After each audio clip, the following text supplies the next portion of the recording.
Dear students, the topic of lecture is bioethical aspects of transplantation and blood transfusion.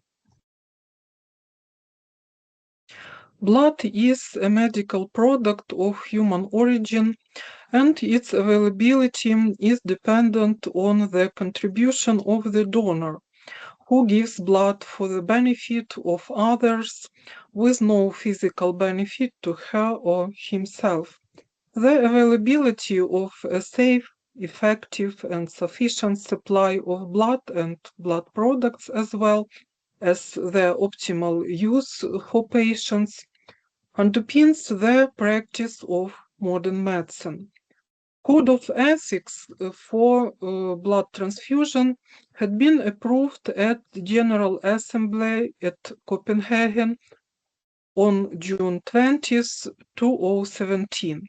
The Code of Ethics outlines the responsibilities of professionals involved in the field of transfusion medicine to donors and to patients.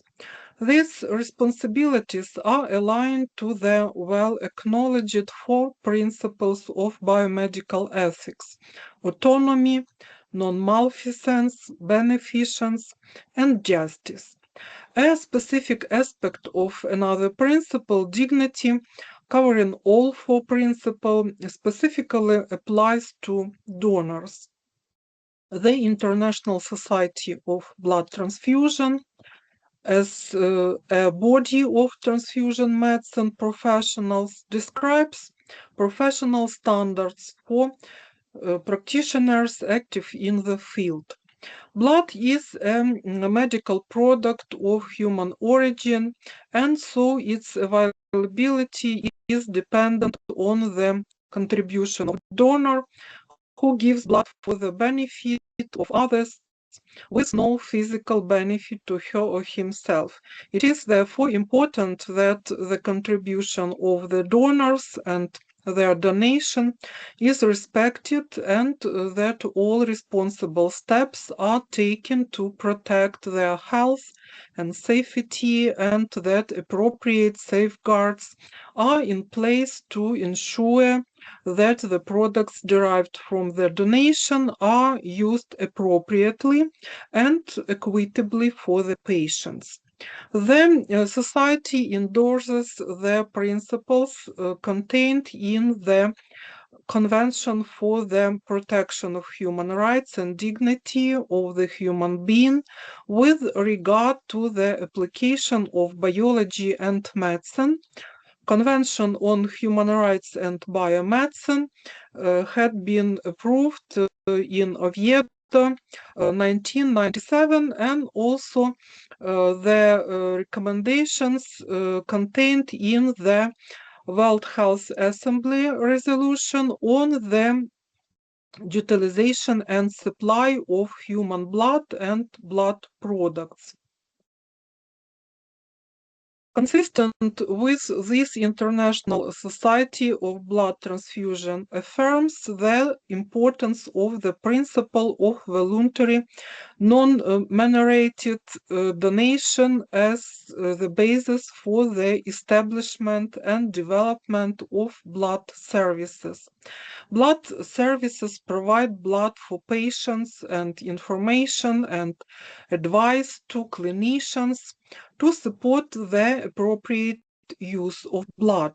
The rights and responsibilities of donors and patients are of equal importance, and the health, safety, and well-being of the donor should not be compromised in order to meet the needs of patients.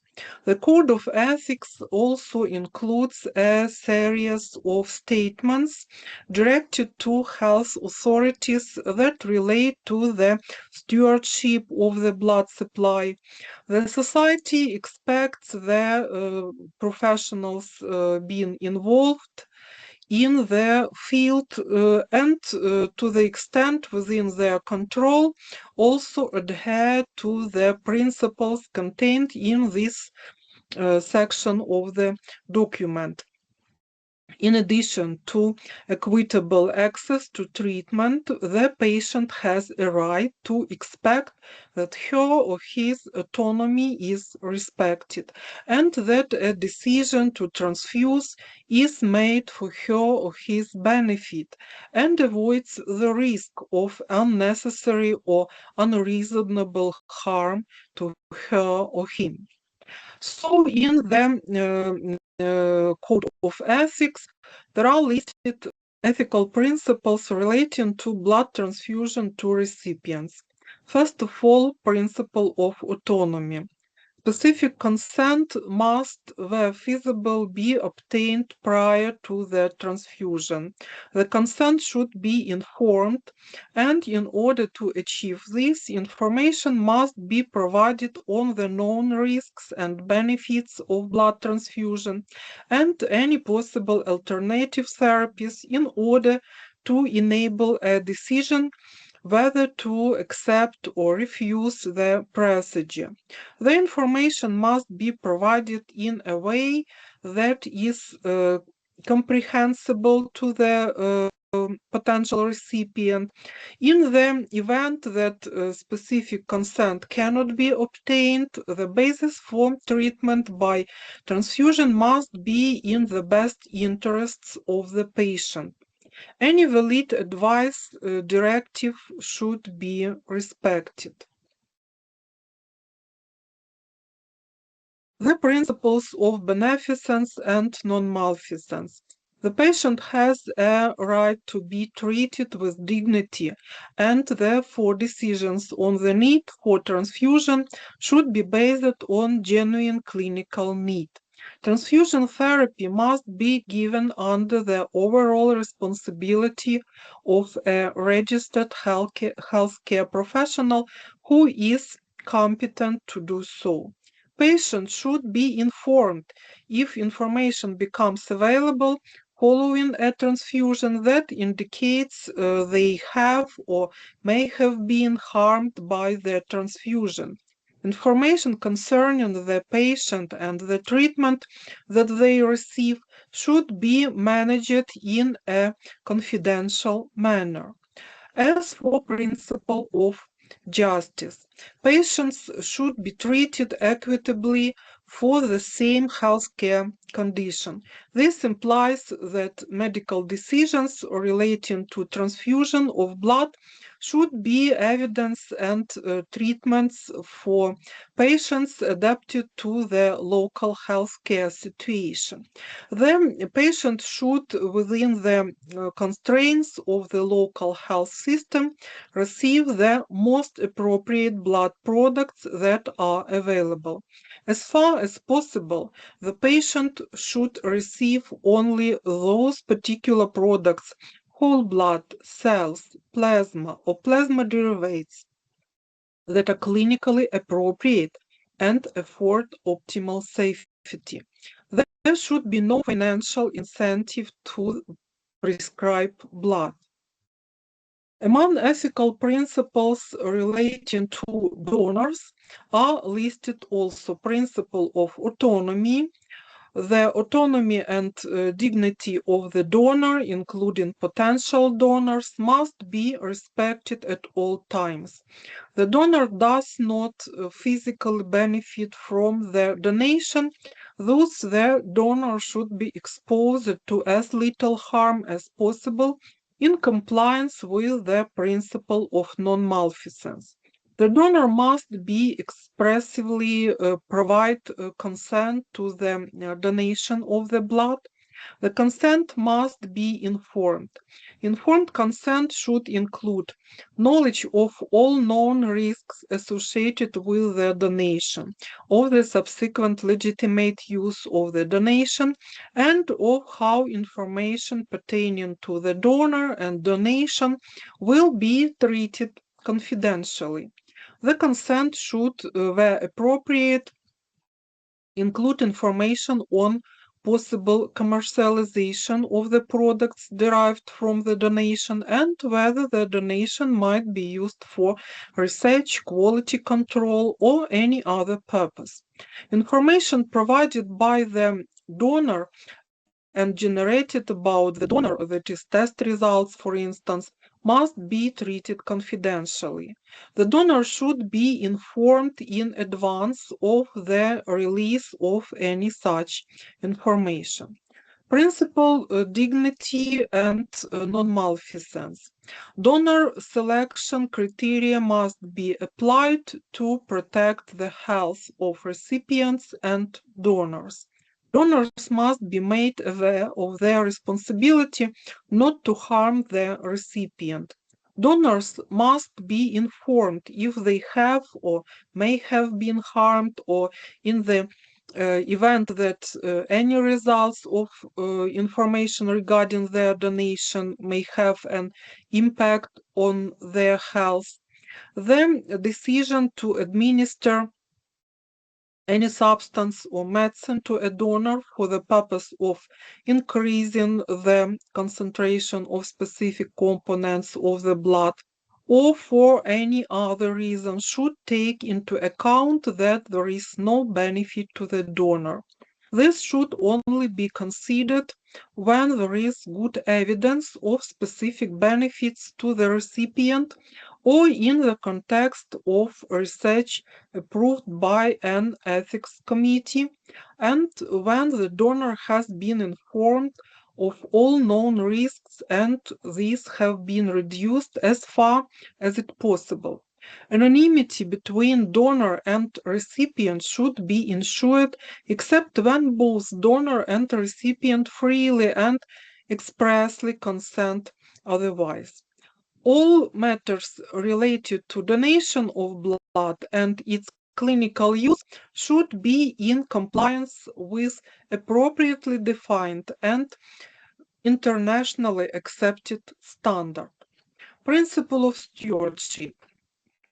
Health authorities have a responsibility to ensure that blood services are established and progressively developed so as to assure the needs of the patients using an ethical framework encompassing their care of both donors and patients. The Society endorses the principles contained in the Convention for the Protection of Human Rights and Dignity of the Human Being with regard to the application of biology and medicine, especially Convention on Human Rights and Biomedicine, and also the recommendations contained in the World Health Assembly resolution on the utilization and supply of human blood and blood products. Consistent with this, it is important to support principle of voluntary non-remunerated donation as the basis for the establishment and development of blood services. The Society therefore urges health authorities to ensure that the activities of blood services are undertaken in a manner consistent with the contents of this Code of Ethics, and that in addition to the following key principles should underpin their governance and delivery. Principle of dignity and beneficence. Donated blood should be seen as community good in order to assure the dignity of the donor and of their donation, not as a commodity to meet others' ends. Therefore, the establishment and running of blood service should be based upon not-for-profit principles. Blood donation should be voluntary and non-remunerated. A donation is considered voluntary and non-remunerated if the person gives blood or of his or her own free will and receives no payment for it, either in the form of cash or kind which could be considered a substitute for money. This would include time of work other than the reasonably needed for the donation and travel. Small tokens, refreshments, and Reimbursements of direct travel costs are compatible with voluntary, non-remunerated donation. Any form of incentive that might influence the underlying reason to donate blood should be actively discouraged and must be prohibited if this will either impact on the safety of the blood, result in exploration of the donor, or lead to inequity of access for recipient. Donation is a civic act for the benefit of others and contributes to social cohesion. There is no right to donate, but blood donor selection should be based on current, accepted, and regularly revealed scientific data. The ability to donate should not be unnecessarily restricted, and blood donation criteria should not be justified on the basis of gender, race, nationality, religion, sexual orientation, or social class. Neither donor nor potential recipient has the right to require that any such discrimination be practiced. No coercion should be made on the donor to give blood. The principle of justice says that blood and blood products should be considered as a public resource. Access to the products should be based on clinical need, taking into account the overall capacity of the local health system. Discrimination based on factors such as patients' resources should be avoided. Wastage of blood should be avoided in order to safeguard the interests of all potential recipients and the donor. Ethical dilemmas in blood transfusion in case of being a donor or recipient Jehovah's Witnesses. It is common knowledge that Jehovah's Witnesses do not accept blood transfusion even if life is threatened.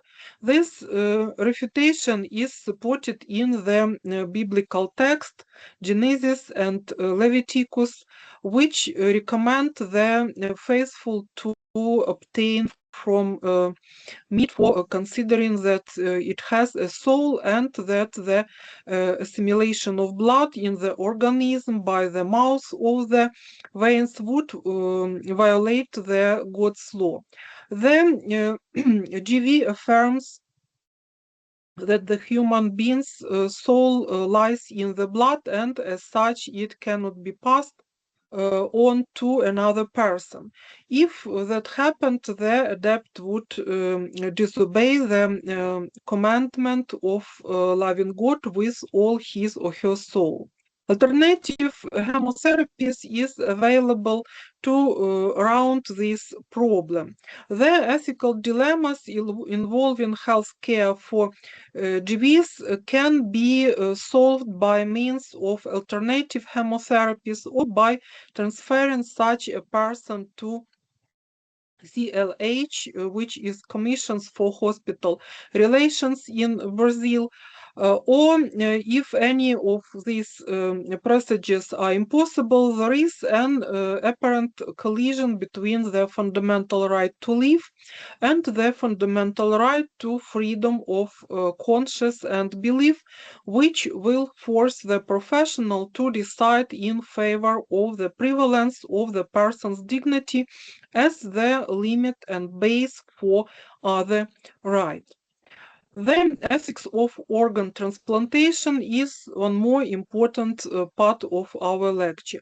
Organ transplantation is both a life-extending and a life-saving medical procedure in which a whole of partial organ or cells in cell therapy from a deceased or living person is transplanted into another individual, replacing the recipient's non-malfunctioning organ with the donor's functioning organ.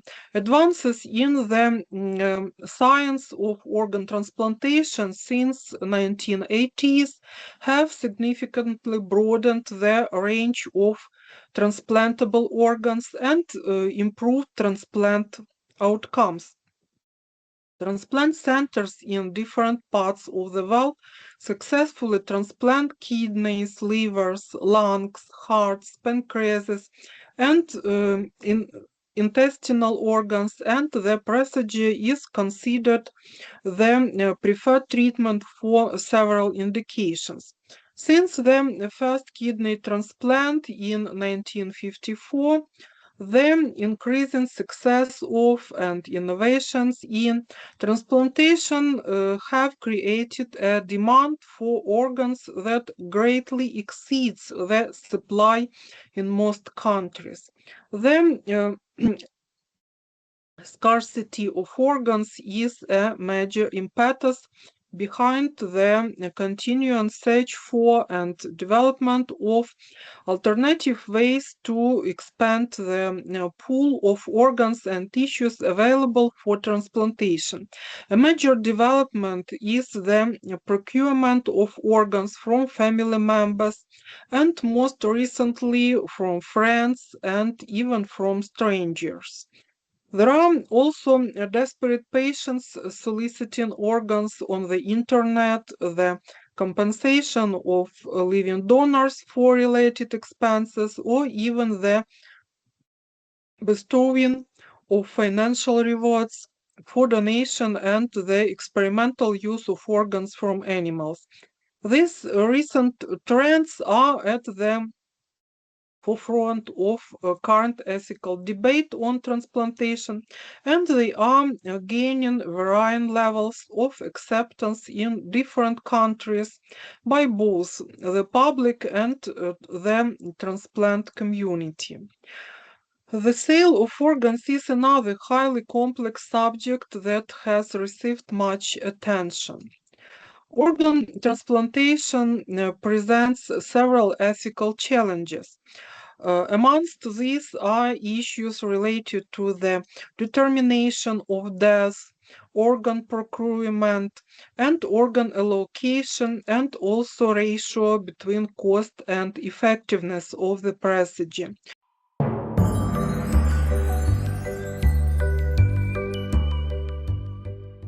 In this video, we're going to learn about organ transplants and the ethics. Did you know that the first ever organ transplant was a kidney transplant in 1954?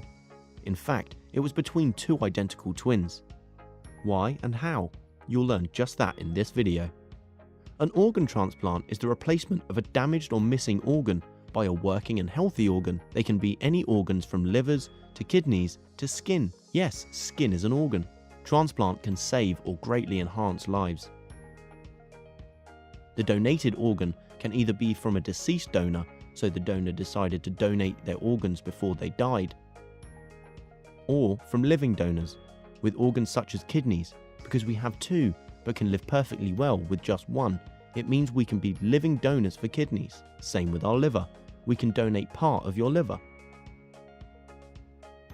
The blood type of the donor must be compatible for the blood type of the receiver, so that the organ is not rejected by the receiver's body. For example, people with O-negative blood group can donate to anyone, the universal donors, but they can only receive from other O-negative. Blood compatibility helped the identical twins mentioned earlier be a perfect match for each other. As well as blood groups, several other factors are taken into consideration when matching donor organs to receivers. These include body size, severity of patient's medical condition, distance between donor and receiver, or whether the patient is healthy enough to undergo the transplant. Some organs can survive outside the body longer than others, so the distance is a more important consideration for heart and lung transplant. Finding an organ isn't necessarily a fast process. It may take several years for a suitable organ to come along, and for you to be considered the most needing recipient. Having a medical condition does not always prevent you from being an organ donor. At death, a doctor will decide whether some or all of your organs are suitable for transplant. Unfortunately, like all things, there are downsides. Sometimes the recipient's immune system will reject a transplanted organ as it thinks it's foreign and so destroys the transplanted tissue, just like your immune system does to foreign invading pathogens. To try and prevent this, receivers are given immunosuppressant drugs. This is a tricky balancing act. Too much drug suppresses the immune system too much, and the patient is susceptible to infections and illnesses. However, too little drugs and the patient risks transplant rejection. As I'm sure you can imagine, there are some ethical issues surrounding organ transplants that need to be carefully considered, particularly with living donors, such as friends or family potentially feeling pressured into donations, or parents being willing to risk their lives to donate an organ to their child, even though the operation might not be a success. Or more shockingly is transplantation tourism. If the rich can buy organs off living donors, this has great potential to exploit the poor and violate their human rights. The World Health Organization has called for a ban on receiving compensation for organ donations to try to prevent this market growing. So, that's a brief summary of organ transplants and the ethics. Who knows, with 3D printing of organs, stem cell research, and organ farms in labs on the horizon, we might not even need to wait for transplants in the future. If you liked the video, give it a thumbs up and don't forget to subscribe. Comment below if you have any questions. Why not check out our FuseSchool app as well? Until next time. The finishes of death attempt to establish the point at which a person's loss of critical bodily functions alters his or her status from living to death, and therefore when in the context of transplantation it is morally acceptable to procure organs from the deceased. There is now widespread acceptance, especially among intensivists and the transplant community, but with much public support in many countries of brain death criteria for diagnosing death. Some cultures don't accept this, preferring instead the traditional definition of death as the irreversible cessation of cardiorespiratory functions. These different perspectives obviously influence the formulation of legal and medical criteria for the posthumous procurement of organs. One of the questions being debated is whether after death an individual's organs are a societal resource to be automatically recovered or an individual's personal property requiring his or her approval to organ recovery. The vast majority maintain that organs belong to the potential donor, and thus the most prevalent deceased donation model requires a person's consent to donate through signing a donor card while alive, or more commonly through the agency and consent of next of kin after death. This model is based on respect for individual autonomy. The practice of obtaining consent to donation of deceased organs from a substitute decision maker arises for some people ethical concerns about presuming another's wishes if the subject of donation had not been discussed with the deceased while he or she was alive. A variation of this model is what is known as presumed consent, which permits the removal of organs unless the person has formally opposed it while living. This model emphasizes the greatest net benefit for society, but apart from a few European countries, it has not been successfully adopted and implemented internationally.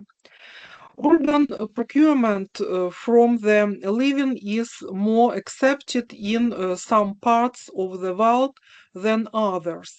Donation is assessed by weighting the benefit to the recipient against the physical harm and physiological and psychological benefit to the donor.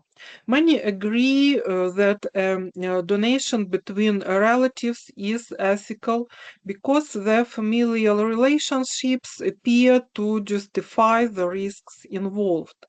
Some, however, have expressed reservations about the property of living donation from non-family members and especially from strangers. They argue that in the absence of a genetic or emotional link between the donor and recipient, the donor's motives are more questionable, or that the psychological benefit of donation does not justify the physical risks. However, altruism is an acceptable basis for living donation, and some argue that altruism is foremost expressed through donation to non-relatives and strangers than to relatives. Some further contend that because strangers offer to donate is altruistically motivated, there is a greater chance that he or she is acting autonomously and in the absence of undue external pressure to donate. The debate continues as to whether strangers should be allowed to assume the same level of risk as other living donors when being considered for donation. This lecture will deal with the ethical principles in the allocation of human organs. The Organ Procurement and Transplantation Network, or the OPTN, has put forth major ethical principles. These refer to the utility, justice, and respect for persons as the major ethical principles to be balanced to achieve equitable outcome in the allocation of organs for transplantation. The first of these major ethical principles is that of utility. The entire enterprise of organ procurement and transplantation is undertaken in order to provide benefit to a group of critically ill patients.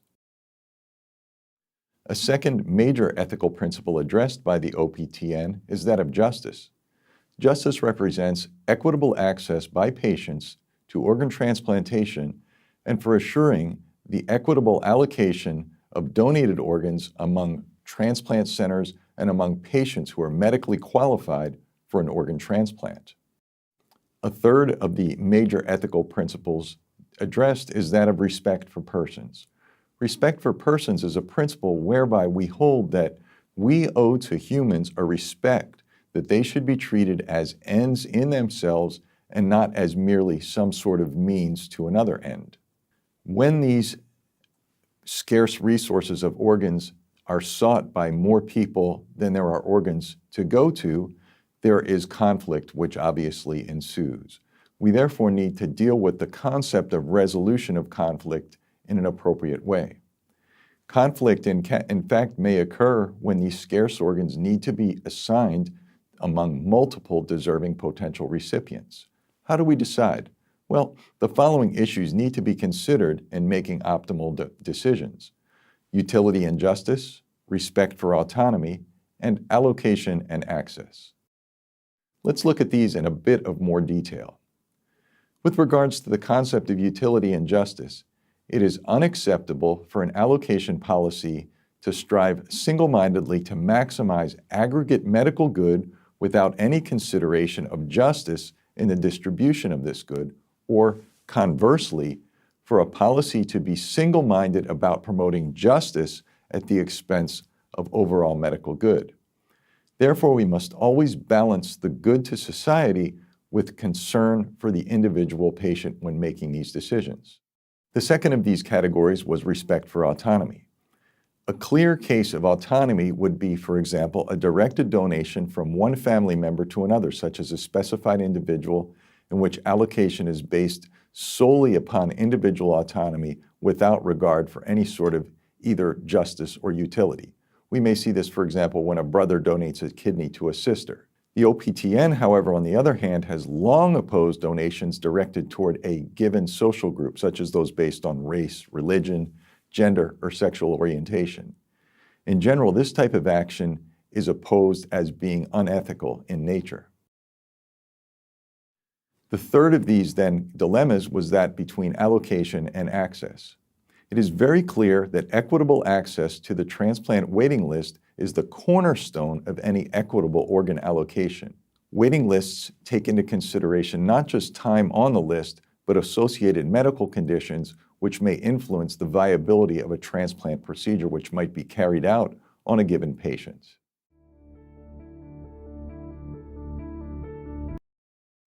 The scarcity of organs for transplantation necessitates the establishment of criteria on which to base allocation decisions, particularly for organs from deceased donors. The distribution formula commonly used draws mainly on two general ethical principles, utility and justice. Utility is calculated according to medical benefit, and justice is assessed on the equity of distribution, requiring on some accounts that the sickest or best off be given some priority to ensure that all are afforded an equal chance to be healthy. Many allocation decisions require trade-off in favor of either utility or justice, and thus attempt an acceptable compromise. The laws enacted to regulate organ transplantation vary with jurisdictions around the world. They generally cater to definitions of death, donor consent, and often the prohibition of the commercial trade in organs. The laws in most North American, Asian, and European countries permit organ removal when the patient is pronounced dead. These laws most commonly define death as the irreversible cessation of the entire brain function, although Japanese law allows the individual while living to choose between the cardiac and brain-based definitions of death according to his or her beliefs. The laws in most countries require donor consent to posthumous organ donation. There are many reasons for believing that current systems of organ procurement are not as efficient as they could be in obtaining organs from cadaver sources. According to data of Arthur Kaplan in the United States, the prevailing public policy is one of encouraged voluntarism in quotes. This policy was established when states began adopting the Uniform Anatomical Gift Act in 1968.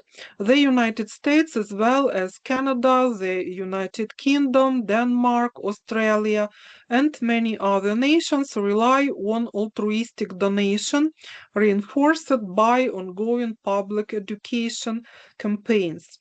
In the case of Israel and Singapore, priority in access to transplants is an additional incentive to be a donor. Individuals may use donor cards to make their wish to donate all or some organs known after their death. Opt-in quotes donor consent is common internationally. In contrast, the laws in some European countries and with rare exception elsewhere, as in Singapore, allow the procurement of organs based on presumed consent, but permit individuals to opt out in quotes of donation. Japanese law does not allow for a substitute decision maker, but requires both a signed donor card and family approval of organ removal. Internationally, transplantation laws generally permit the removal of organs from a living individual with his or her consent. Many countries have enacted legislation against commerce in organs. Partly as a result of these legal prohibitions, the phenomenon of transplant tourism has emerged. The reality in the United States, Canada, Germany, the United Kingdom, and many other nations is that when the subject of donation is raised, it is done with the presumption that the family of the deceased must decide to opt into donation. It may be possible to obtain a higher rate of donation simply by changing the philosophy underlying requests to donate from an opt-in quotes approach to an opt-out in quotes approach. Still, other nations such as China are willing to execute prisoners to obtain a steady supply of organs, a glossy, unethical approach to obtaining organs. There is some enthusiasm for using markets to increase the cadaver supply. In the United States, the 1986 federal law that bans organ sales according to the National Organ Transplant Act. The idea about incentives for people to sell their organs when they die is unethical and have drawn heated ethical criticism because of creation of moral challenge for the poor and very desperate people. Major religious traditions oppose payment for donors' organs on the grounds that persons do not own but are rather the stewards of their bodies. Payment also introduces risks concerning violation the ethics of medicine, diminishing the human life moral value. If market relations were, it would be immoral because doctors and nurses would be using their skills to help people harm themselves for money. The resulting distrust and loss of professionals standing are too high a price to pay for a gamble that a market in living sellers may secure more organs. And payment may give persons an inducement to kill or take organs from others to pay debts. In fact, the United States now obtains more kidneys for transplant from those who donate a kidney to a friend or a family member than from cadaver sources. The core ethical norm of the medical profession is the principle do no harm.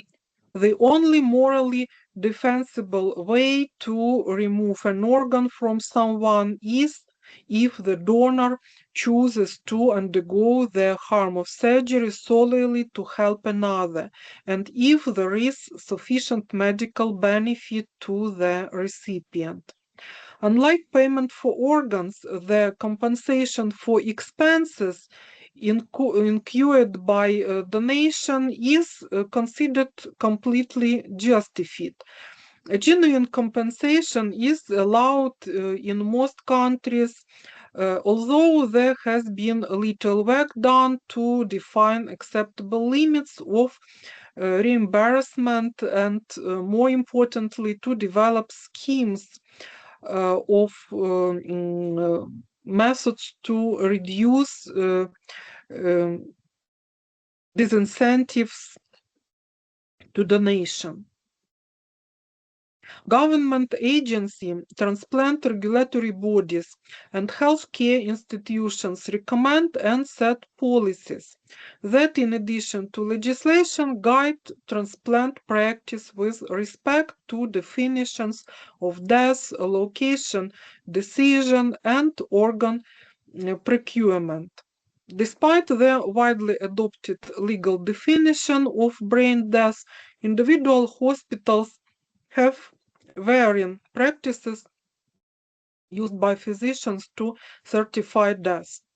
Organs from the deceased are commonly allocated according to policies established by regional, national, or international transplant organizations. Generally, transplant organizations use computer programs to allocate organs to recipients on a waiting list and position recipients on the list based on acceptable criteria such as organ compatibility, medical need, wait time, and geographical distance between the organ and the recipient. The trust that is essential for public support is a product of a key ethical value, equity.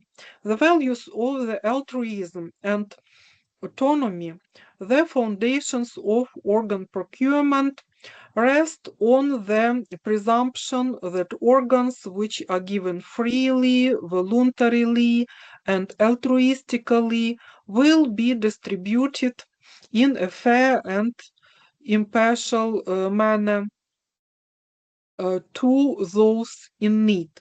The question of who gets organ is a function of numerous factors.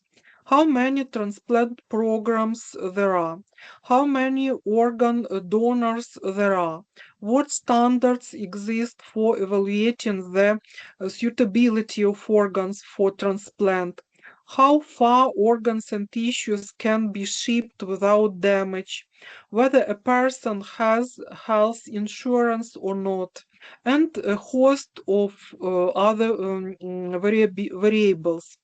The fairness of organs allocation cannot be understood simply by watching what various surgeons or transplant centers actually do when they have the opportunity to transplant donated organs. There is no consensus about what constitutes fair distribution with respect to scarce resources.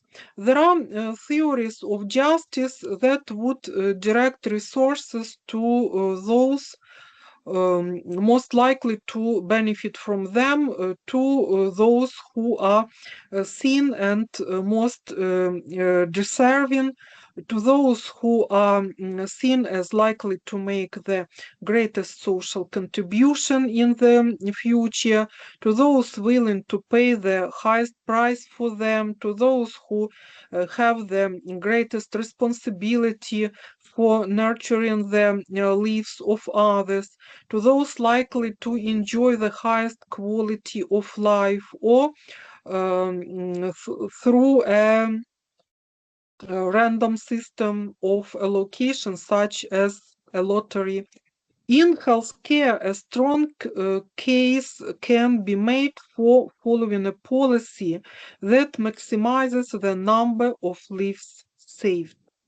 The criteria used to determine rationing schemas must be linked to the effectiveness of the resource, If a form of transplantation works, then it would seem that efficiency in the saving of a life should drive allocation. After all, those who give organs say they do so to save lives. Those who transplant say they do so to save lives. And the reason organ transplantation has special status as non-commodity in Western societies is that the goal of making the gift of an organ available is to save lives. The current set of criteria in the United States, according to modern scientific publication, reflects a complex set of moral considerations, including sensitivity to the need for efficiency shown in weighting biological factors and moving pediatric patients to the head of many organ waiting lists, fairness shown in giving preference for prior donation as well as to waiting time, justice in permitting some of those with no access in their home nations to enter the system from foreign nations, and reservedness in allowing them better off greater access through multiple listing and to wealthy foreigners who constitute the majority of non-US recipients.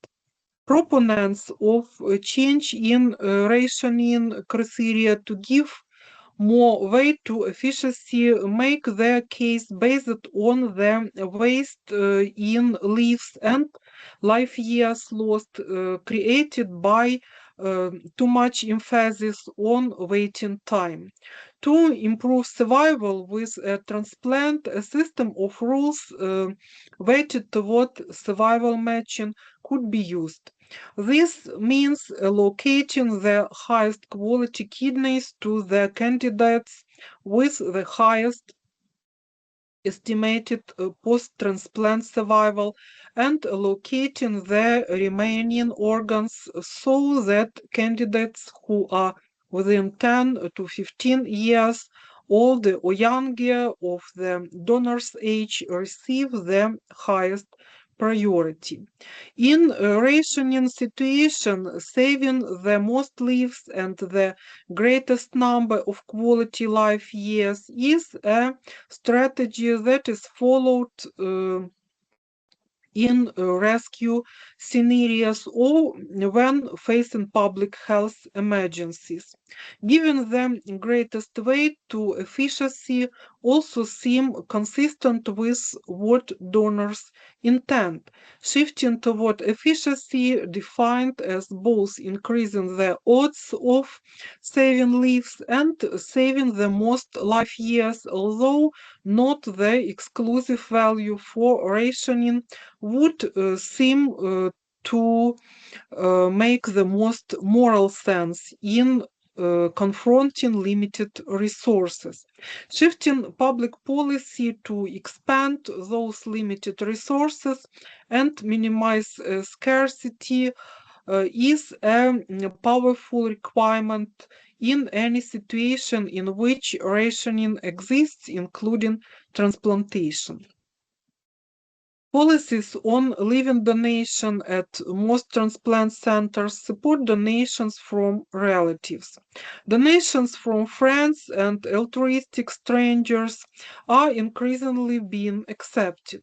Although policies allow donors to direct their organ to a known recipient, transplant centers that permit donations from altruistic strangers in which the recipient is unknown are reluctant to allow such donors to direct organs to a recipient of a specific social group.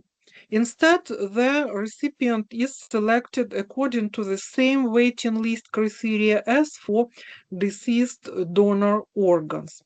Individual countries continue to study alternative locally relevant models considered ethical in their societies, which would increase the number of transplants, protect and respect the donor, and reduce the likelihood of rampant unregulated commerce.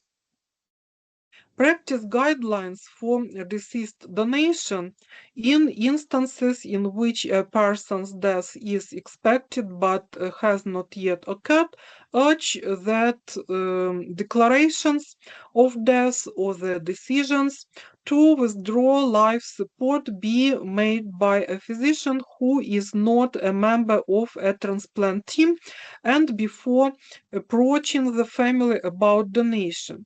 Usually the family is given information about the option to donate and the possible outcomes, is asked about the patient's intention to donate, if known, and is asked to give consent to such donation. These tasks are often handled by regional organ procurement agencies which upon being notified of a potential donor by the transplant center, find a suitable recipient and coordinate the recovery and transplantation of organs. For instance, due to United Network for Organ Sharing. In some parts of the world and many states in the United States, computer registries facilitate organ donation. Public surveys show support for organ donation in the United States at levels not reflected in actual donor rates. Many organ donors are not identified, such as the time of death, by healthcare personnel. Although families in the United States don't have the legal standing to veto a signed request to donate by a deceased relative, in practice they are almost always accorded that right. Many people still do not carry a donor card or other written directive specifying the disposition of their bodies when they die. Often people do not discuss their wish to donate with their family, partners, or friends. Rates of donation among the poor are low. Computer registries help, but they are no substitute for discussions about donation before death. Many people are loath to contemplate their own death, much less make plans for the disposition of their bodies. This means that many people are not going to fill out a donor's card, just as they are not going to make out a will, buy a funeral plot, or complete an advance directive concerning the kind of medical care they would like to have if they become incompetent.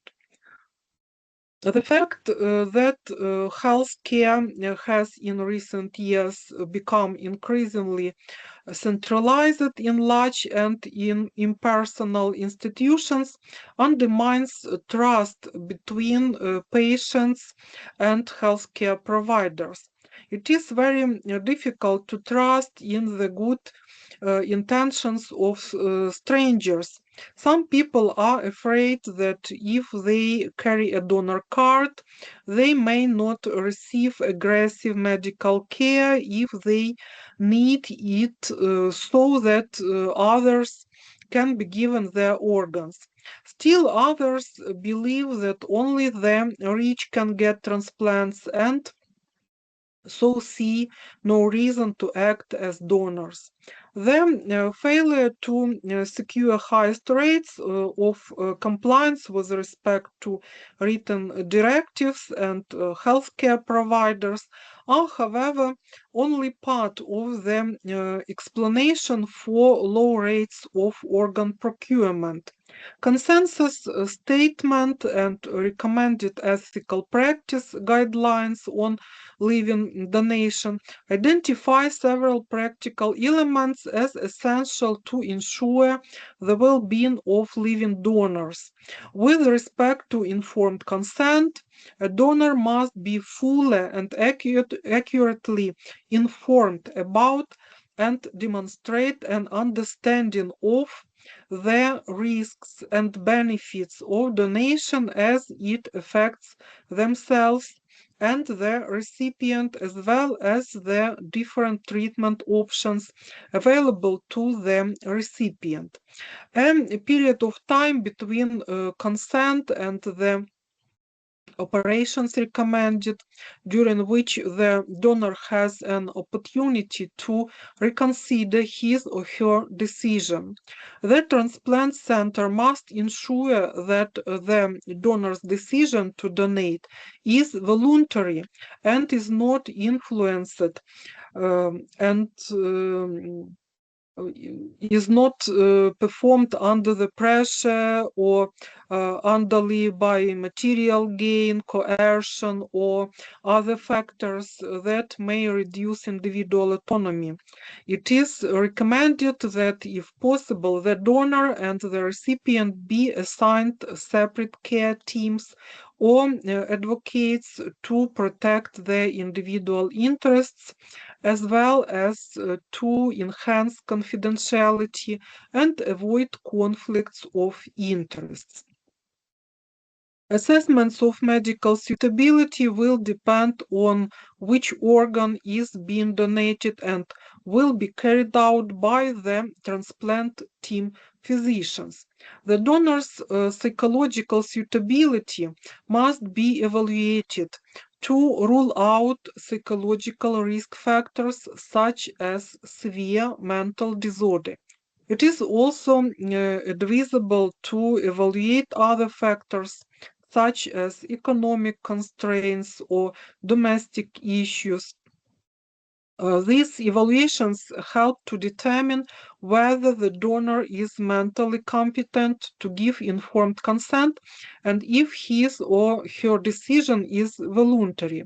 Altruistic stranger donation should follow the same guidelines as those established for donations from relatives, with an emphasis on the psychosocial assessment. In addition, the relationship between the donor and recipient, whether strangers or familial, should not affect the degree of acceptable risk to the donor. One more item to be discussed in this lecture is ethics in regenerative medicine. Regenerative medicine has been the focus of substantial funding and research efforts worldwide. Additionally, it has engaged public attention through highly publicized political debates, media accounts of miracle in quotes cures, and strong lobbying from voluntary health organizations. And a newly emerging and evolving field, regenerative medicine is an interdisciplinary field of research and clinical applications focused on the repair, replacement, or regeneration of cells, tissues, or organs to restore impaired function resulting from any cause, including congenital defects, disease, trauma, and aging. It uses a combination of several technological approaches that moves it beyond traditional transplantation and replacement therapies. These approaches may include, but are not limited to, the use of soluble molecules, gene therapy, stem cell transplantation, tissue engineering, and the reprogramming of cell and tissue types.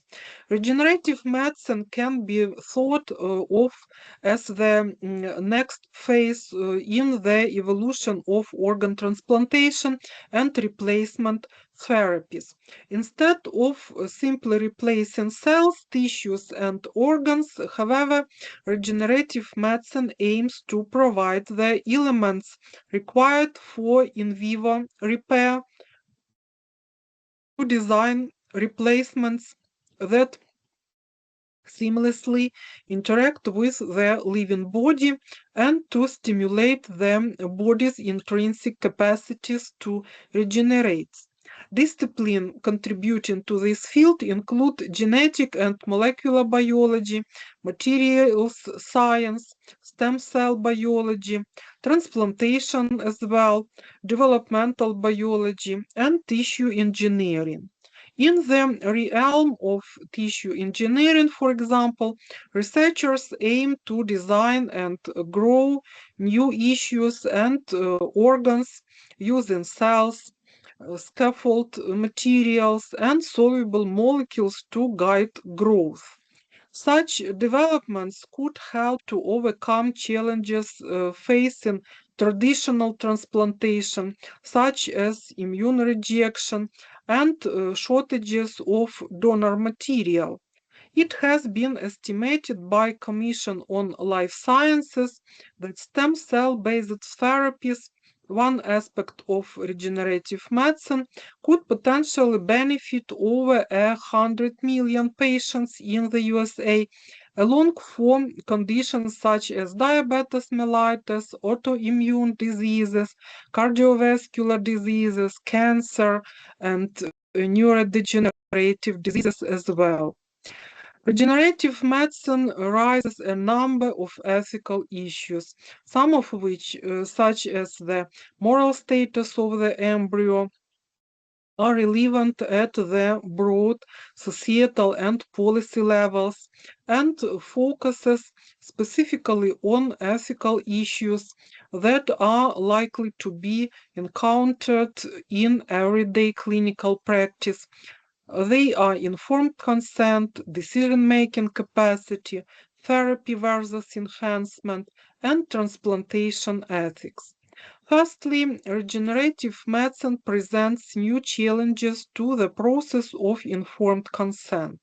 This is partly the case because many regenerative medicine therapies are currently available only through clinical trials, and clinicians will therefore face the question of whether or not their patients should enroll in such trials. In these cases, extra weight is placed on the importance of proper informed consent, because the potential risks associated with such experimental therapies are largely unknown. Certain regenerative medicine therapies, such as gene therapy, are associated with a higher degree of uncertainty than traditional therapeutics because they are not backed by a long history of pharmacological data that can provide a degree of predictability. It is also the case that patients, particularly severely ill patients, can inaccurately perceive the purpose of a trial as one designed to provide direct therapeutic benefit rather than to produce generalizable knowledge.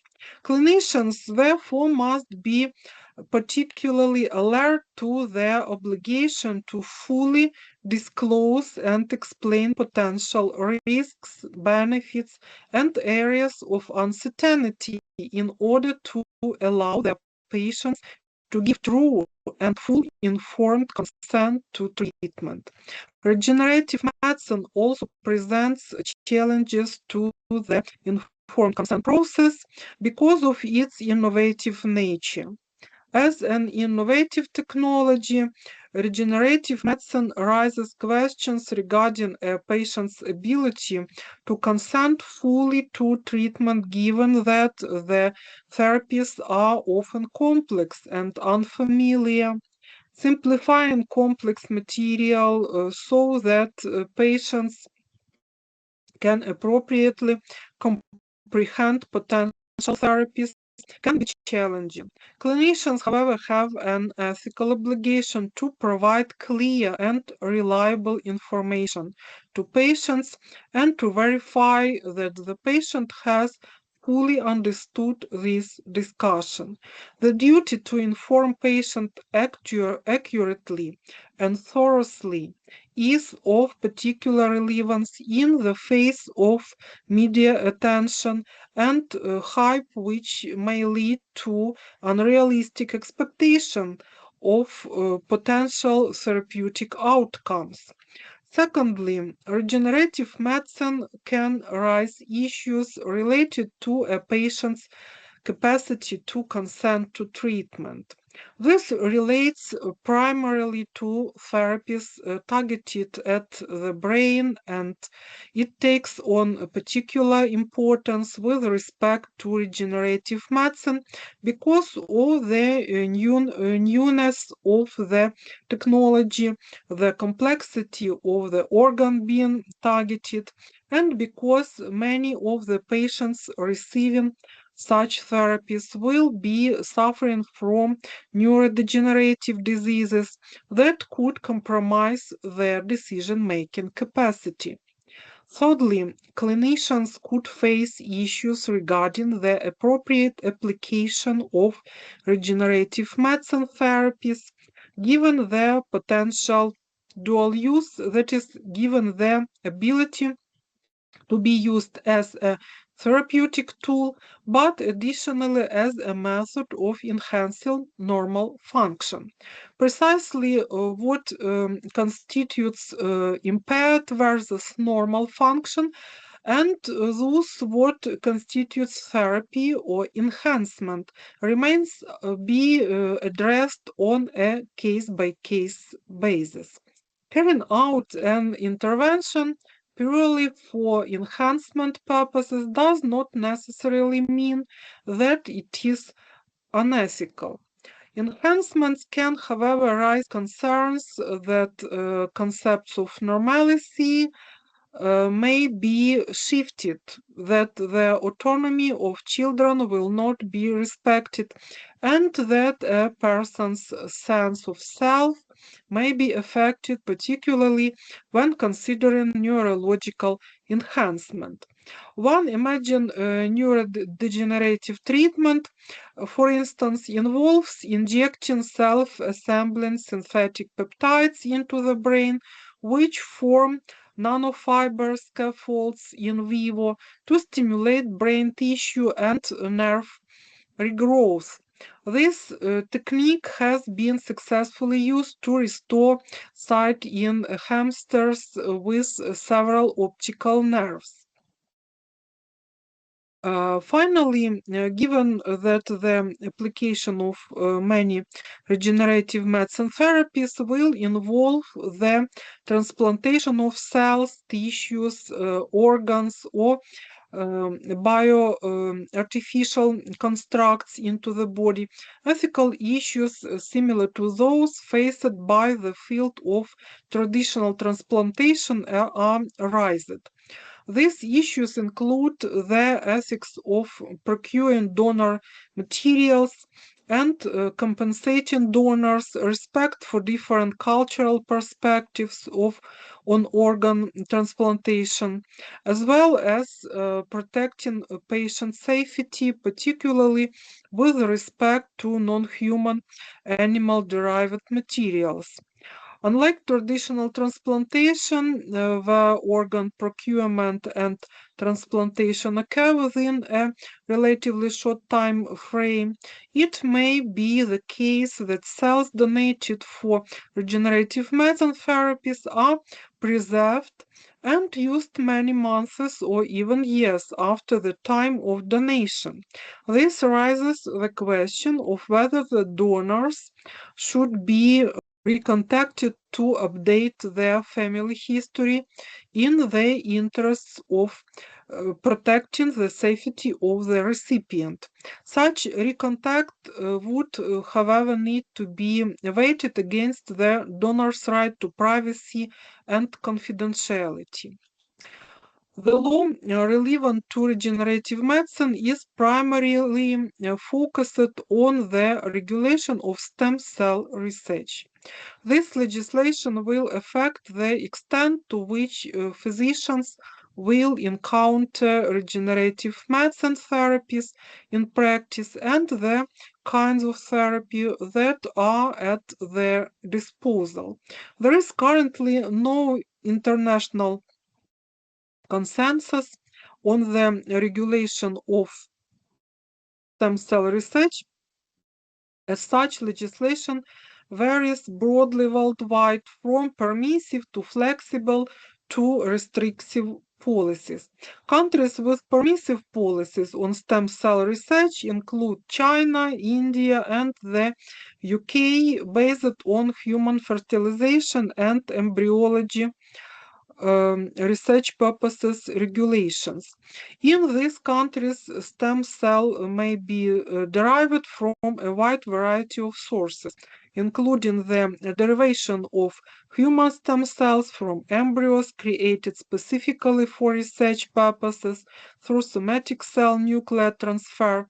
Countries with flexible legislation limit the methods of acceptable stem cell procurement. In countries such as Canada, based on Assisted Human Reproduction Act, and Brazil, based on biosafety law, human embryonic stem cells may be derived from unused embryos created for the purposes of in vitro fertilization, given that proper consent procedures are followed. Embryos may not, however, be created specifically for research purposes using somatic cell nuclear transfer. Countries with restrictive stem cell legislation vary widely. The USA, for instance, restricts federal funding for embryonic stem cell research to stem cell lines already in existence at the time of the presidential announcement on stem cell research in 2001. The ban on creating new embryonic stem cell lines, however, does not apply to research funded by private or state funding. In Italy, by comparison, all embryonic stem cell research is banned under legislation that regulates assisted human reproduction. The policies also are different, distinct from legislation enhanced to define what is and what is not legal with respect to regenerative medicine. Several government agencies are creating policies to guide the development and use of regenerative medicine therapies. From a policy perspective, regenerative medicine presents new challenges in regulating emerging products to ensure quality control and patient safety. The case of tissue engineering products illustrates these challenges particularly well. Traditionally, the regulatory route of product depends on its principal purpose or mode of action. The primary mode of action of drugs is via chemical means, while medical devices act primarily through physical means. Tissue engineered products, however, often integrate these two functions. A physical scaffold serves as the framework on which cells are seeded. Growth factors stimulate the growth of the cells on the scaffold, and the scaffold itself may release soluble molecules to encourage regeneration in vivo.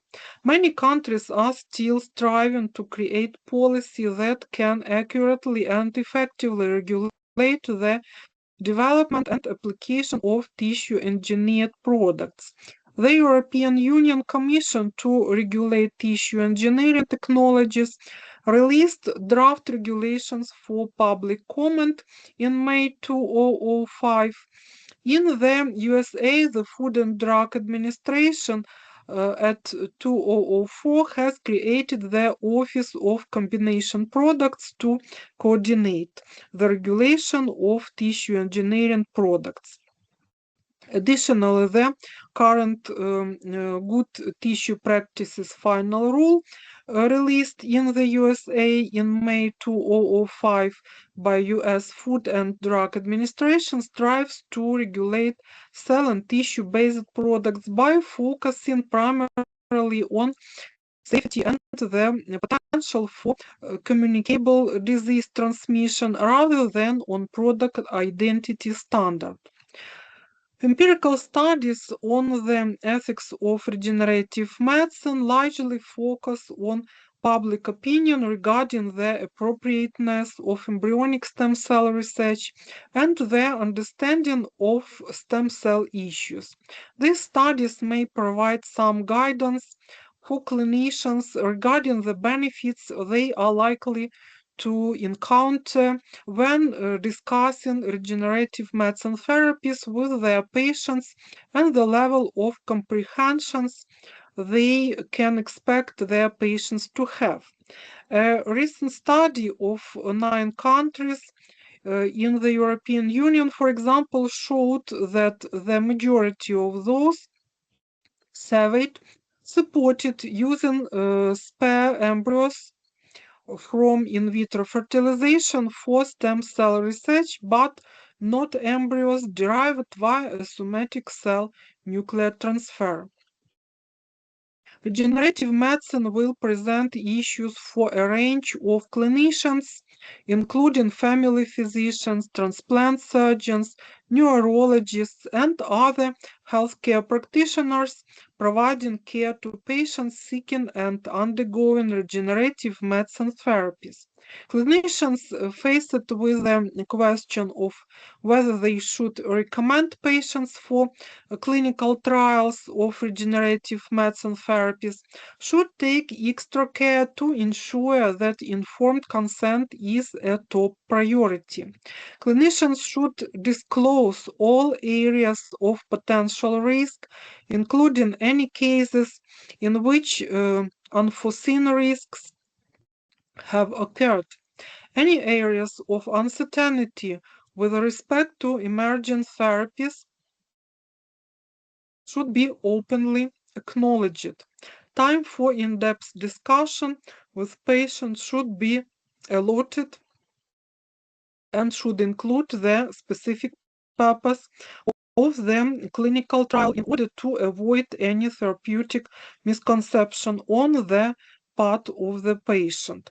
Clinicians should also inform the patient of any standard treatments available.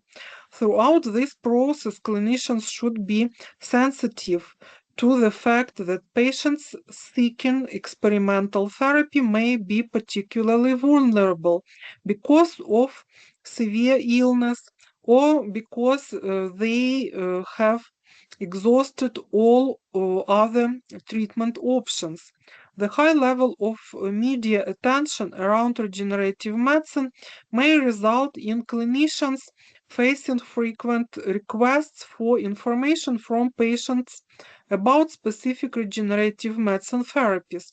Clinicians should attempt to provide a reliable source of information independent of what their patients may have heard throughout the media. The complexity of emerging treatments, along with potential preconceived ideas based on media hype, will require that they take extra time to engage in depth discussion with their patients regarding potential therapeutic options.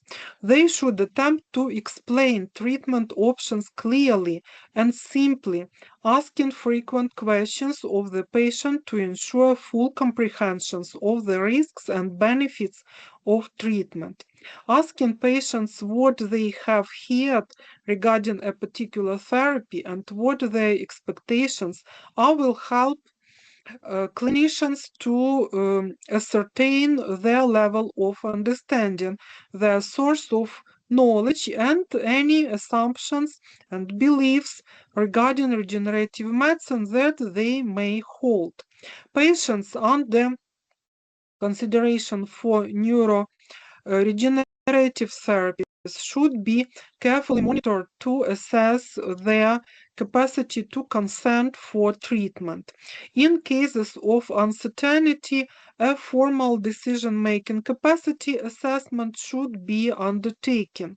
It may be the case that a substitute decision-maker will be required to consent to treatment for the patient.